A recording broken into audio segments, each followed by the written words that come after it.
Olá, vamos falar de investimentos. Então vamos trazer para vocês aqui mais uma empresa para que a gente possa conhecer da sua história, da sua trajetória e principalmente da sua situação econômica e financeira. E você já sabe, aqui no canal Silas Negraf, quem manda a sugestão são os nossos inscritos que participam ativamente aqui do canal nesse processo de construção e de repartição de conhecimento. Você que investe em ações, pretende investir em ações, então é natural que tem que conhecer um pouquinho a respeito da empresa na qual você possa comprar as ações.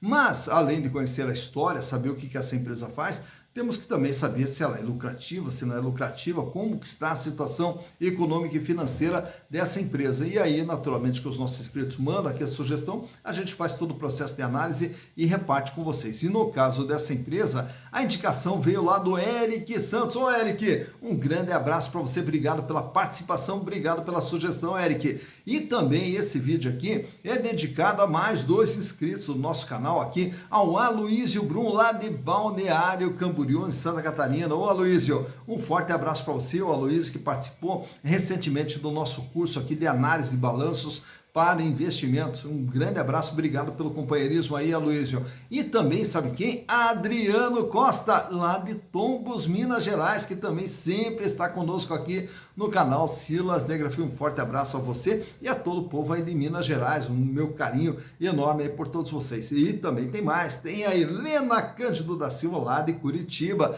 que também sempre está participando aqui junto conosco. Ô Helena, um beijo enorme, um abraço enorme aí para você, obrigado pela sua participação, Helena. Mas a empresa sugerida é a Santos Brasil Participações. O que é a Santos Brasil Participações S.A.? Ela é uma empresa de administração de logística de contêineres e também de veículos em alguns portos aqui do Brasil. Mas vamos contar toda essa história. Lá em 1997, principalmente na década de 90, ali a gente teve diversas privatizações em vários setores da economia brasileira. No setor de energia, que a gente já retratou diversas vezes aqui, no setor de telecomunicações e também nesse setor de logística. E aí, no ano de 1997, houve a privatização de parte do Porto de Santos, do terminal de contêineres do Porto de Santos, que é o chamado TECOM, né? E aí um consórcio de empresas participou dessa licitação e ganhou o direito de operar esse terminal de contêineres. E a partir daí, então, começa a Santos Brasil Participações. E aí, na sequência, vai ampliando essa sua participação no Porto de Santos. Chega no ano de 2006, fazem uma reestruturação acionária e aproveitam também, já fazem o IPO. E a partir desse momento, a Santos Brasil passa a ser uma sociedade anônima de capital aberto.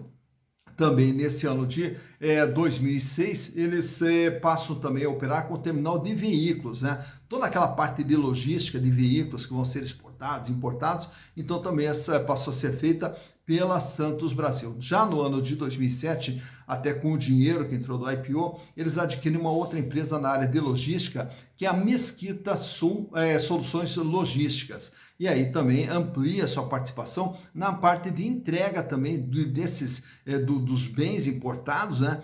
Também fazem entrega porto a porta, né? E já também nesse ano de 2007, já operava praticamente 20% dos contêineres movimentados no Brasil, passavam pela Santos Brasil. No ano de 2008, ganharam mais 2 licitações para operar o terminal de contêineres lá do Porto de Imbituba, Santa Catarina, e também o porto lá do Vila do Conde, né, que é em Barcarena, lá no Pará. Então foi ampliando ainda mais essa sua participação. No ano de 2014, eles conseguem a prorrogação do contrato com o Porto de Santos por mais 25 anos. E aí, consequentemente, a Santos Brasil ela vem se destacando aí como uma das empresas líder aqui no mercado brasileiro de movimentação de contêineres dentro dos portos e também na parte de logística, envolvendo ali não só as cargas, né, mas também a questão de veículos, com a administração logística de veículos que também são destinados à exportação ou à importação. Mas para que a gente possa conhecer um pouquinho o que é a Santos Brasil através dos seus números, trouxe para vocês aqui os balanços de 2018, 2019, 2020 e também do ano de 2021 e vamos ver ao longo de todo esse período dessa base histórica como que vem sendo o desempenho da Santos Brasil. Então, vamos aos números. Então aqui estamos com as demonstrações contábeis da Santos Brasil Participações S.A. referentes a 2018, 2019, 2020 e também 2021. E aí, com a razão de 4 exercícios, né, só com 2 exercícios, já dá para ter uma noção bem interessante a respeito da empresa. Agora, quando você tem uma quantidade maior, uma base histórica maior, e aí, consequentemente, a gente consegue observar uma regularidade, a gente consegue verificar como que vem sendo o desempenho da empresa ao longo desse período, até porque quando tem apenas 2 exercícios, podemos ter um exercício atípico, como foi 2020, com pandemia, etc., né? E aí acaba distorcendo um pouquinho como que vem sendo o desempenho da empresa. Então, com 4 exercícios, essas distorções acabam sendo percebidas e corrigidas, né, com o tempo. Mas vamos começar aqui pelo ano de 2018. O que era Santos Brasil através dos seus números? Uma empresa que tinha dentro do seu ativo, dentro do seu patrimônio, 2 bilhões 858 milhões de reais. E desse valor, uma grande parte você vai observar aqui no intangível. O que é esse intangível? Intangível é tudo aquilo que não existe fisicamente, porém tem um valor econômico, como, por exemplo, o direito de exploração de um porto, né? Então, porque aquilo é uma concessão. E aí, consequentemente, se tem o direito de usar essa concessão. Então, é um bem, um direito que não existe fisicamente, porém tem um valor econômico. 1 bilhão 864 milhões, o que correspondia a 65% de todo o patrimônio da empresa. Já no ativo circulante, a empresa fechou com 409 milhões de reais em capital de giro, o que representava 14,3%.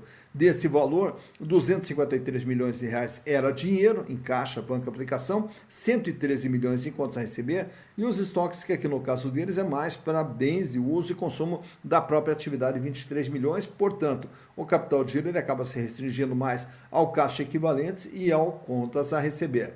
Já para 2019, a empresa aumenta um pouco seu tamanho para 3 bilhões 196 milhões, aumenta um pouquinho mais aqui o intangível da empresa, e o capital de giro aumenta de 409 milhões para 598 milhões e agora passa a representar 18,7%. Melhora a posição de caixa da empresa, 425 milhões, uma pequena melhora aqui no contas a receber, 120 milhões. Para 2020, aí o ativo total pula para 4 bilhões 229 milhões. Então, em pleno ano da pandemia, houve aqui um aumento significativo aqui no tamanho da empresa, indo para 4 bilhões e 200. E esse aumento ocorre aonde? No ativo circulante, no capital de giro, que fecha com 1 bilhão 239 milhões de reais e agora sua representatividade passou a ser de 29,3%. A empresa que tinha 425 milhões de reais em dinheiro em 2019, fecha 2020 com caixa de 1 bilhão e 70 milhões de reais. E mais uma pequena elevação aqui no contas a receber. Já para 2021, a empresa pula para 4 bilhões 752 milhões de reais e o capital de giro 1 bilhão 334. Praticamente mantém estável aqui o saldo de caixa com 1 bilhão e 64 e aumenta aqui o contas a receber para 209 milhões de reais. Já no endividamento, que a gente vai observar aqui, ó, passivo circulante que ela tem que pagar durante o ano, passivo não circulante que ela tem que pagar num prazo superior a um ano, no chamado longo prazo. E aí o total do endividamento que fechou com 1 bilhão 517 milhões em 2018, o que representava 53,1% de tudo que a empresa possuía. Claro que ao olhar aqui o número 1 bilhão de dívida parece uma coisa enorme e na verdade é. Porém, comparada com tudo que a empresa tem, ele acaba sendo até aceitável. 53% que ela tem, ela deve. Já no ano de 2019, a dívida pula para 1 bilhão 843 milhões e o peso da dívida agora é de 57,7%, uma elevação em relação a 2018. Em 2020, a dívida pula para 2 bilhões 132 milhões. Apesar do crescimento nominal da dívida, o peso da dívida ficou menor, 50,4%.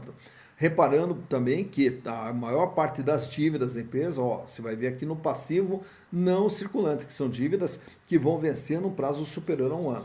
E agora em 2021 fecha com 2 bilhões 565 milhões de dívida, o que equivale a 54% do patrimônio da empresa e grande parte da dívida também no longo prazo. Os resultados gerados pela Santos Brasil. Em 2018 tiveram um faturamento de 921 milhões de reais. Em 2019, esse faturamento aumentou um pouquinho para 972 milhões. Em 2020, aí uma queda aqui até em função da pandemia, como a gente já citou, 929 milhões de reais. E agora em 2021, olha para onde vai o faturamento da empresa, 1 bilhão 534 milhões de reais. O lucro que em 2018 foi de apenas 2.979.000, lucro pequeno, né? Já em 2019 o lucro aumenta aqui para 15.375.000, e em 2020 acaba fechando com prejuízo de 13.761.000. E agora 2021 o lucro dispara, ele vai para 271 milhões de reais. Se abrirmos aqui, olharmos mais de perto a DRE, o que a DRE nos mostra? O quanto ela vende, quanto custa o serviço que ela vende, quanto que sobra, quanto que ela gasta com a despesa operacional, tem um resultado operacional, quanto que ela gasta aqui de resultado financeiro, sobra o lucro antes dos impostos. Os impostos incidentes sobre o lucro, sobra o lucro líquido. E aí, na análise vertical, esses números que você vê aqui no AV, ele vai mostrar o peso que cada componente desse tem no faturamento da empresa. O custo do serviço prestado, que era de 73%, 74%, 76%. Então você vê que os custos de prestação de serviço, eles vinham no processo de elevação. E agora, em 2021, esse custo cai para 60%.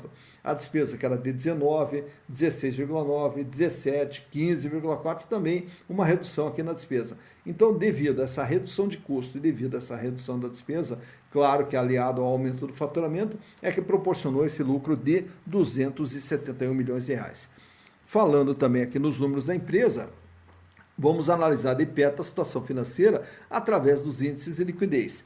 A liquidez geral, que mede a capacidade de pagamento no curto, médio e longo prazo, se a empresa tivesse que pagar toda a sua dívida, ela teria capacidade? Então ele sai com um índice ali de 0,49 em 2018, aumenta para 0,53 em 2019, 0,78 em 2020 e fecha 2021 em 0,68.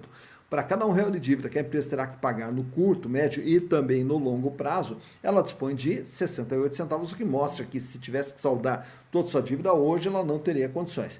Portanto, aí a gente analisa a liquidez corrente. A liquidez corrente mostra se a empresa está passando por dificuldades financeiras ou não. Então, o número ele tem que ser superior a 1. Vamos ver.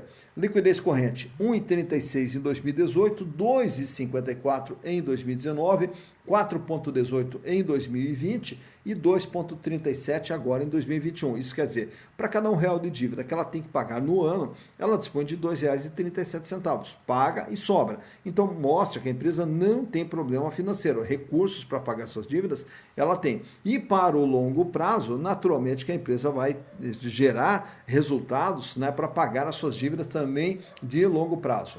Já no endividamento, esse outro quadro, ele mostra o comportamento e o tamanho da dívida, que ela sai de 53,1% em 2018 para 57,7% em 2019, cai para 50,4% em 2020 e fecha agora 2021 com 53,9%. Quer dizer, de tudo que a empresa tem, ela deve 53,9%.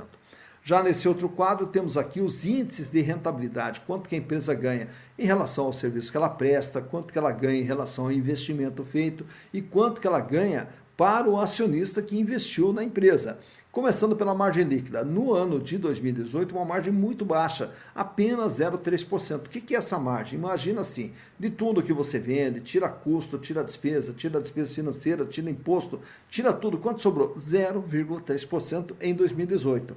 No ano de 2019, aí a margem já sobe para 1,6%. Em 2020, em função do prejuízo, a margem ficou negativa em 1,5%. E agora, 2021, com o crescimento do lucro, a margem pulou para 17,7%. Então, do serviço prestado, tirando tudo aquilo que ela gasta, sobra líquido e limpo para a empresa 17,7%. Já na rentabilidade do ativo, é o retorno que você tem sobre o investimento feito dentro da empresa. Ele sai com um retorno de 0,1% em 2018, 0,5% em 2019, negativo em 0,3% em 2020, em função do prejuízo, e agora em 2021 fecha com 5,7%. Já na rentabilidade do PL, que agora diz mais respeito aos acionistas que já tinham sua posição dentro do PL da empresa do patrimônio líquido. No ano de 2018, eles ganharam apenas 0,2%. Em 2019, apenas 1,1%. Em 2020, em função do prejuízo, tiveram uma perda de 0,6%. Negativo, então, a rentabilidade do PL. E agora, em 2021, graças ao lucro obtido pela empresa, os acionistas tiveram um ganho de 12,4% através dos lucros gerados pela empresa. Nesse quadro, Agora vamos falar das ações, alguns indicadores principais aqui relacionados às ações da empresa, até para a gente saber qual é o valor patrimonial de uma ação. O que é esse valor patrimonial? É como se você pegasse a empresa, tudo aquilo que ela tem, paga tudo aquilo que ela deve, o que sobra distribui para os acionistas. Para cada ação, nós teríamos ali uma distribuição de 2,53, quer dizer, o valor patrimonial de cada ação, R$ 2,53. E aí nós temos o valor de mercado da ação. O que é o valor de mercado? É que se você for comprar a ação hoje da Santos Brasil, você vai pagar R$ 6,59. Portanto, algo que vale R$ 2,53 é comercializado por R$ 6,59. O que nos dá um PVP, um preço por valor patrimonial, de 2,60. Algo que vale 1 é vendido por 2,60. Portanto, existe um ágio na venda das ações da Santos Brasil de 160%. No ano de 2021, a empresa apresentou um lucro por ação de 31 centavos. Então, cada ação tem direito a um lucro de 31 centavos, o que nos dá uma rentabilidade de 4,70%.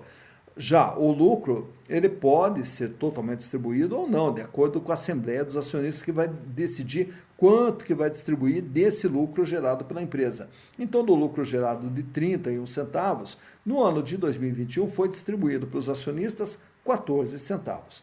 E aí fechamos ali com P e L, P barra L, que é o preço barra lucro, que ele vai nos dizer o seguinte: ao comprar ações da empresa pelo valor de mercado atual, R$ 6,59, e a empresa mantendo o seu volume de lucros, quanto tempo o acionista ou a acionista irá levar para ter o retorno do seu investimento através desses lucros produzidos pela empresa? 20,93. O que quer dizer? Praticamente 21 anos para você ter o retorno do investimento através dos lucros gerados, o que é um número extremamente alto, né? Claro que tivemos já números bem mais altos aqui dentro das empresas analisadas, mas é um número alto. Mais praticamente 21 anos para você ter o retorno mostra que a ação está cara no momento. Claro que esses números eles podem mudar a qualquer momento através do valor de mercado da ação, né, que daí vai interferir nesse indicador ali. E fechando aqui, também trago para vocês esse gráfico extraído lá do Google, onde a gente digita lá o ticket da empresa STBP3, e aí clica lá nos 5 anos para você verificar como que as ações da Santos Brasil vêm se comportando ao longo dos 5 anos. Os momentos que ela esteve mais cara, os momentos que ela esteve mais barata. Começando lá por 2017, lá no comecinho do gráfico, as ações eram cotadas ali na faixa de R$ 2,20. E aí ficaram estáveis ali praticamente até a metade do ano na faixa de 2,20. Aí ela passa a trabalhar no outro patamar, 3,40, 3,50, ali no começo de 2018 até abril mais ou menos de 2018. Aí ela sofre ali uma pequena queda, recupera, sobe ali para R$ 4,00 e aí depois ela embala ali uma sequência de altas até atingir seu valor mais alto, R$ 8,44. Aí daí você vai ver aquela queda ali logo depois de 2020, aquela queda significativa, se chama pandemia, né? Então diversas ações tiveram o seu valor apresentando uma queda significativa em função da pandemia. Só que daí durou pouco, na sequência ela engata de novo uma alta, volta ali para o patamar de 5,40, 5,50, depois de uma pequena queda engata uma nova alta ali, aí ela atinge seu ponto mais alto com R$ 9,30, isso lá em julho de 2021. Passando julho de 2021, assim como diversas empresas, começaram a sentir as turbulências no mercado interno brasileiro, na nossa economia, que derrubaram o valor de diversas ações e a Santos Brasil não fugiu à regra. Também caiu ali de R$ 9,30 para R$ 5,00, R$ 6,00, né? E hoje as ações elas vêm se comportando ali na faixa de R$ 6,59, cotação essa extraída no último dia 13 de março, quando a gente capturou as imagens aqui para fazer a gravação desse vídeo aqui. Então tá aqui por esse gráfico, você vai ver quando que a ação esteve mais cara e quando que ela esteve mais barata, enfim, todas as oscilações que a ação sofreu ao longo dos últimos 5 anos. Tá então, mais uma empresa analisada, Santos Brasil Participações S.A. A partir de agora você já conhece, se não conhecia, a partir de agora você já conhece o que a Santos Brasil faz. E aí mostra toda a riqueza do empresariado brasileiro, do empreendedorismo brasileiro, atuando em diversas áreas, né? As empresas atuando em diversas áreas e claro que quando a gente pega esses momentos de turbulência na economia, então vai ter áreas, vai ter setores que são mais afetados pela crise, setores menos afetados pela crise, e aí naturalmente que todas essas turbulências elas acabam se refletindo dentro dos números apresentados pela empresa, razão pela qual a gente tem que ir monitorando, né? Trimestralmente, à medida que saem os balanços, você vai monitorando trimestralmente como que vem sendo a adaptação dessa empresa, a reação dessa empresa a todos esses movimentos econômicos que nós temos. Hoje estamos vivendo aí a questão da guerra da Ucrânia com a Rússia lá, e aí naturalmente que tudo isso acaba tendo reflexos aqui no Brasil. E além dos reflexos internacionais, nós temos os nossos próprios reflexos aqui, em função de ano eleitoral, em função de juros altos, em função, né, de uma série de problemas estruturais que nós temos no Brasil que acabam, direto ou indiretamente, afetando as empresas. Então, na hora de você fazer o investimento, aí naturalmente que temos que ter um cuidado especial ali, analisar essa empresa, o que ela faz, qual é o seu ramo de atividade, de que maneira que ela pode ser afetada, mas principalmente saber como que vem sendo o desempenho da empresa ao longo do tempo. E com isso, os nossos investimentos eles possam ser feitos de forma mais consciente, de forma mais segura, diminuindo o risco e ampliando as probabilidades de ganho, né? E é o que a gente pretende aqui repartir essas informações para que você possa, aos poucos, ir construindo o seu patrimônio e ter uma vida cada vez melhor, uma vida cada vez mais digna, que é o que todos nós merecemos. Dito isso, bons investimentos para vocês.